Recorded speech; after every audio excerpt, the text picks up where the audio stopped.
अस्सलाम वालेकुम नाज़रीन, देखती आंखों सुनते कानों को समीना का सलाम। खुशियों के रंग समीना के संग। जैसे कि आपको पता है, खूबसूरत प्रोग्राम हम आपके लिए लेकर आते हैं तकरार, और आप देखते हैं अपने चैनल आवाज़ एंटरटेनमेंट। देखते हैं हमेशा की तरह कहते हैं कि मिलाइए अपनी आवाज़ हमारी आवाज़ के साथ, हम पहुंचाएंगे आपकी आवाज़ बहुत सारे लोगों तक। यही मकसद है इस चैनल का, यही मकसद है इस प्रोग्राम का। अल्हम्दुलिल्लाह आप लोग की आवाज़ें दूर दूर तक जा भी रही हैं।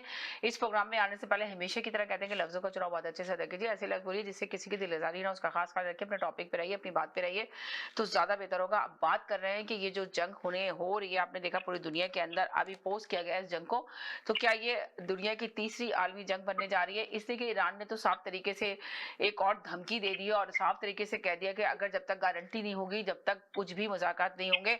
अब मुज़ाकरात कब होंगे, कब ये डेट मुकर्रर होगी, क्या होगा, अभी कुछ किसी कोई भी इस तरह से कंफर्म नहीं कह सकता। इसलिए कि आपने देखा कि ये जो जंग अभी जो थोड़ी देर के लिए पोस्ट की है, कि इसलिए कि इसराइल तो किसी सूरत ये जंग बंद करना चाह ही नहीं रहा। वो तो चाह रहा है कि ये जंग कंटिन्यू होती रहे। सिर्फ कौन चाह रहा है? ईरान चाह रहा है जंग को स्टॉप कराना, और चाह रहा है, क्या कहते हैं, अमेरिका चाह रहा है। अमेरिका अपनी पॉलिसी जो अमेरिका की थी, डोनाल्ड ट्रंप साहब की जो पॉलिसी थी, वो समझ लें एक तरह से बिल्कुल ही खत्म हो चुकी है। तो अब वो चाह रहे हैं किसी तरह ये जंग को किस तरह खत्म की जाए, पर इसराइल से किस तरह वो इसराइल को राजी करेंगे? नेतन्याहू किसी सूरत भी मारने के लिए तैयार नहीं है।